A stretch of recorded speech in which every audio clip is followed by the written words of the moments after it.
Ẹ̀yin èèyàn mi, ẹ̀yin èèyàn wa, hmm, nǹkan kan. Ṣé mo ní màá máa mú gbogbo àwọn tuntun information wá fún yín? Ah! Nǹkan dé, nǹkan ń bẹ, nǹkan ń ṣẹlẹ̀ láàfin Ọọ̀ni of Ife. Ìyẹn gan ni House of Commotion. Tí ẹ bá ń gbọ́ House of Commotion, ibẹ̀ ni, ibẹ̀ ló ti bẹ̀rẹ̀. Yes, mo tún gbé tuntun dé. Wọ́n ní there was a time tí kábíyèsí, ẹ ṣá mọ̀ pé kábíyèsí ní better standard original hospital tó jẹ́ pé àwọn òyìnbó náà ń bá kábíyèsí handle hospital yẹn. Fine. Wọ́n nígbà tó kọ́ hospital yìí, kábíyèsí ló kọ́ ọ. At the end of the day, owó kábíyèsí ó jẹ́ 70% nínú hospital yẹn. Àwọn other people, àwọn díẹ̀díẹ̀ wọ́n support kábíyèsí ní bí 30% ṣá, 30%. Wọ́n ní ju gbogbo ẹ̀ lọ kábíyèsí lè ní hospital. So in case tí wọ́n fẹ́ ṣe àwọn, tí wọ́n fẹ́ ṣe àwọn, bá ń ṣe rí àgbẹ̀, ẹ yá mi ní English ni. So tí wọ́n fẹ́ ṣe àwọn ìṣirò àbí nǹkan kan, owó tí kábíyèsí, percentage tí kábíyèsí ló pọ̀ jù, òun ló ní 70% percentage. So wọ́n ní out of gbogbo nǹkan tó wà níbẹ̀, ó ní percent tó wà níbẹ̀ pé tí kábíyèsí ló pọ̀ jù 70%. Ní kábíyèsí wá fún ní percentage tó ó wílẹ̀ fún part of tí ẹ̀ ó wílẹ̀ fún ọmọ ẹ̀ ní Tádéníkáwò. Tádéníkáwò ló ní 70% nínú ẹ̀. Ó dà pé 60% ní Tádéníkáwò tí bàbá ẹ̀ ní 1%. Other people ló ní 30% àbí 3% àbí don't know ṣá. Ẹ̀ tí kábíyèsí ló pọ̀ jù, èso ti wílẹ̀ fún Tádéníkáwò àti olórí Naomi. Àwọn bastard yẹn wọ́n ò tí ì wá sí ààfin o. Wọn ò tí ì kó wọn wá. Àwọn kówèrè tán kó wá sí ààfin, wọn ò tí ì bẹ̀rẹ̀, wọn ò tí ì dé bẹ̀ o. Ẹ ti kọ́ sí gbogbo everybody gbọ́, wọ́n wá há tìlẹ̀ lórí. Wọ́n ló wá ṣẹlẹ̀ pé, ó ga jù. Wọ́n ló wá ṣẹlẹ̀ wípé ìgbà tí olórí nígbà tó bímọ, torí ó dàbí pé òun náà ń pè ní TikTok. Kí ẹ lè mọ̀. Wọ́n nígbà tó bá àwọn ìbejì, ó wá di time tí after tó fẹ́ lọ gba àwọn bí wọ́n ṣà lọ gba àwọn abẹ́rẹ́ táwọn ọmọdé máa ń gbà yẹn, immunization. Yes, tí wọ́n máa lọ gba immunization. Gbogbo àwọn abẹ́rẹ́ kéékèèké bẹ́ẹ̀ ni kó ṣà lọ ṣe immunization fún àwọn ọmọ. Wọ́n níbi olórí TikTok ó lóun ò lọ. Òun ò ṣe dẹ̀ ń gba owó lóun fẹ́ lọ sí clinic tó òun fẹ́ lọ. Clinic yẹn superb. Ó ṣe gbá ó ṣàwọ̀ pé òun ò lọ. Ìyẹn nítorí kí ni? Standard hospital tó ń gbé sí Ilé-Ifẹ̀. Àwọn òyìnbó náà dẹ̀ ń take part látọ̀dọ̀ wọn ni. Àwọn equipment láti ìlú òyìnbó ni gbogbo nǹkan tó wà níbẹ̀. Very standard, very rich. Wọ́n ní olórí TikTok ní lá, ó lóun ò lọ. Kí ló fẹ́ lọ ṣe níbẹ̀? Ìyẹn ní kí ló fẹ́ lọ ṣe? Ibi tó máa lọ tó máa fún ẹ ní free of charge treatment. Kóun dẹ̀ ti san gbogbo àwọn òun lọ hospital. Ẹ lè lọ síbò àwọn tó wà standard àwọn doctor. They are equal to the tax làwọn people yẹn pé kó lọ. Ó lóun ò lọ. Ó ní ṣèbí hospital tẹ́ ní kó òun lọ. Ṣèbí Tádéníkáwò àti olórí Naomi ló wà náà ni. Òun ò lè lọ o. Òun ò lè lọ. Òun ò fẹ́ kán lọ ṣe mistake lára ọmọ tòun o. Òun ò fẹ́ lọ ṣe mistake lára ọmọ tòun. Wọ́n lóun àti kábíyèsí wọ́n portion. Kábíyèsí lóun ò ní owó tó ń fẹ́ lọ waste sí any other hospital. Hospital tó wà standard tó hospital tó kí ni ó lè sọ fún òun pé kó lọ ṣe antenatal fún àwọn ọmọ òun ò lọ.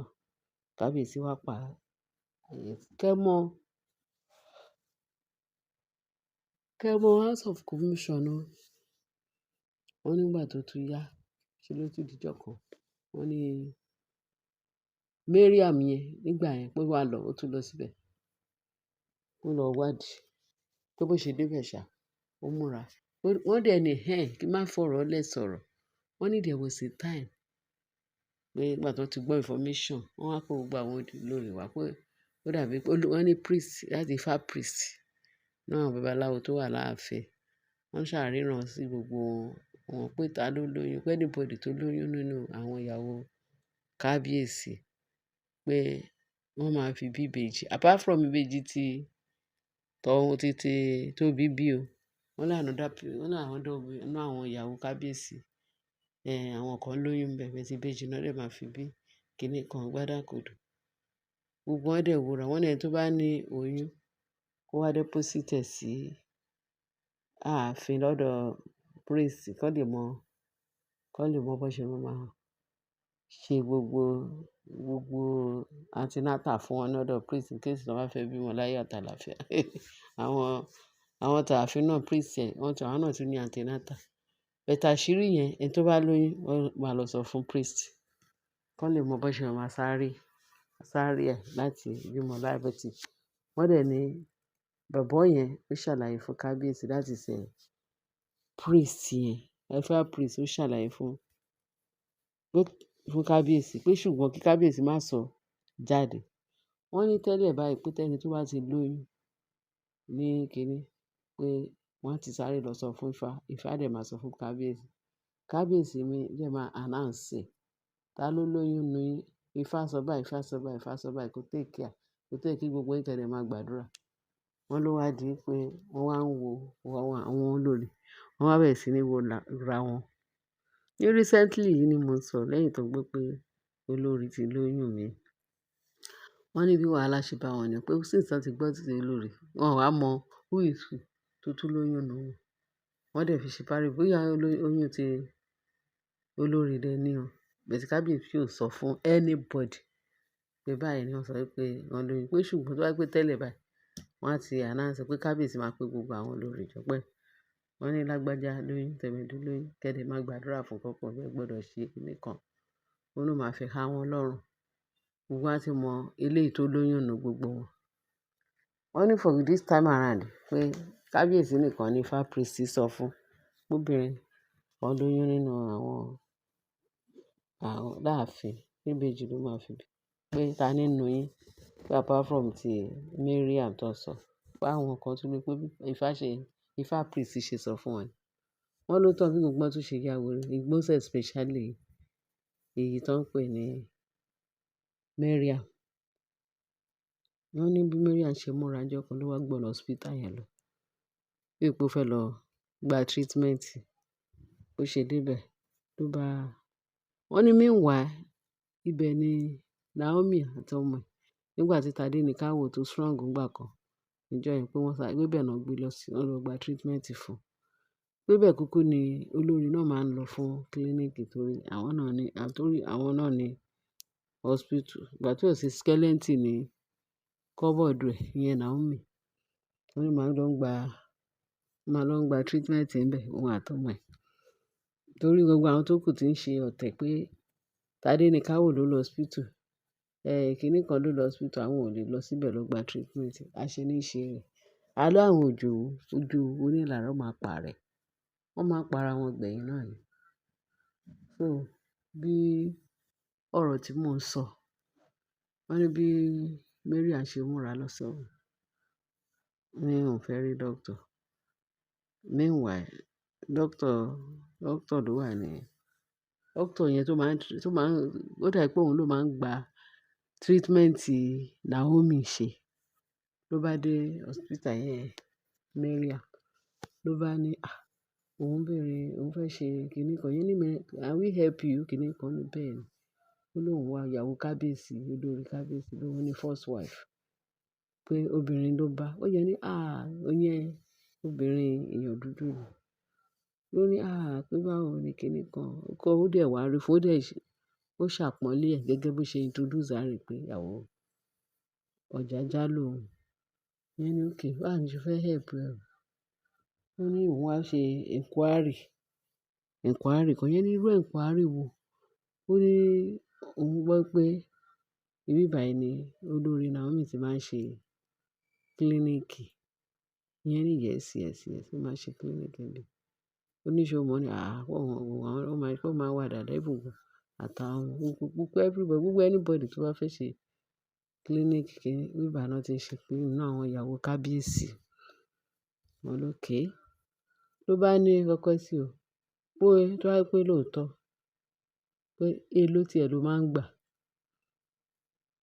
Ìyẹn Mariam ló ń bèèrè lọ́wọ́ náà, doctor yẹn obìnrin. Pé èló ni price ẹ̀? Ìyẹn ní price bí báwo?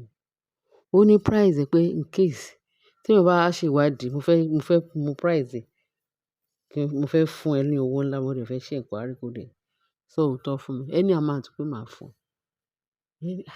Inquiry a máa sọ.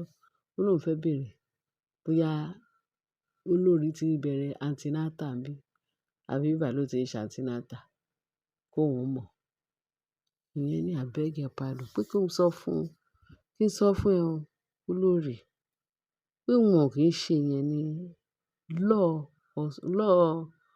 àwọn doctors àti law hospital. Èèyàn ò kí ń gbé affairs ẹlòmíì kan gbé fún ẹlòmíì. Pé torí pé ẹni tó ní fáìlì, òun ló mọ àṣírí nǹkan tó wà nínú fáìlì àtàwọn doctor. Níwọ̀n ìgbà tí a bá ti mọ irú àṣírí tó wà ní ara èèyàn tí onítọ̀hún wá report pé àwọn ni the last person, pé kì í ṣe agbára àwọn doctor. Kì í ṣe kò sí nínú constitution pé kí ẹlòmíì máa mọ secret ẹlòmíì tó bá wá sí hospital.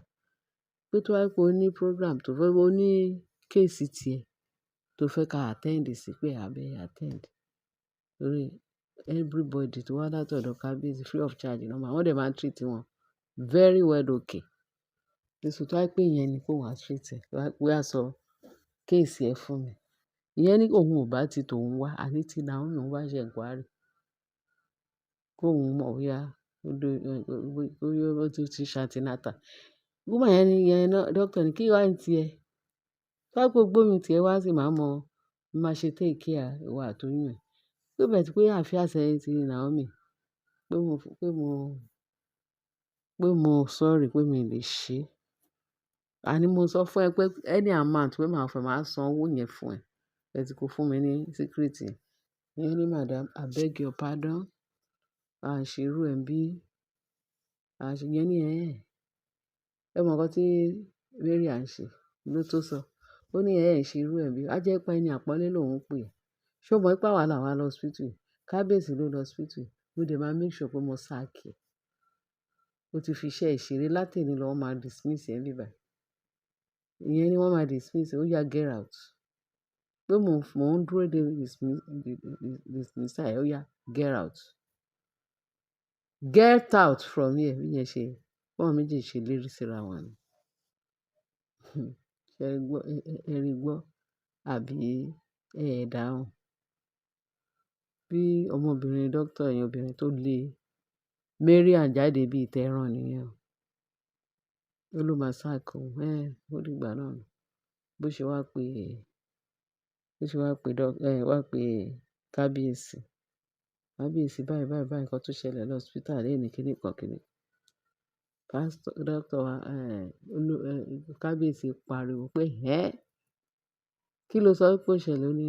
Ó ní kí ló lóun jẹ Mariam. Ó ní báyìí báyìí báyìí. Ó ní hospital tó ó lòdì accusation méjì tí wọ́n ṣe. Hello, ẹ̀yin èèyàn mi. Story yìí máa gùn. Màá mú second part ẹ̀ wá fún yín. Wọ́n ní nǹkan tí Mariam wá ṣe nìyẹn. Kẹ bá mi yẹ̀ ẹ́ wò. Ẹ bá mi fi sí comment section. Kẹ máa rí irú itú tí Mariam pa. Wọ́n lóṣùwọ̀n tiẹ̀ tí kò tiẹ̀ ti rìn lọ. Ó ti rìn lọ lánàá. Wọ́n ló ti rìn lọ. Wọ́n rí ní ààfin tí fẹsẹ̀ fẹ́. Wọ́n ní gbogbo nǹkan tó ń ṣe nínú ààfin kì í ṣe nǹkan tí wọ́n lè ṣe tó ṣe é kọ̀ ọ́ lẹ̀. Accountable ni. Ẹ bá mi share eléyìí, kẹ bá mi subscribe. Màá tún mú tuntun wá fún yín. Ẹ ṣé tẹ́ fi ń tẹ́tí sí wa. Bye.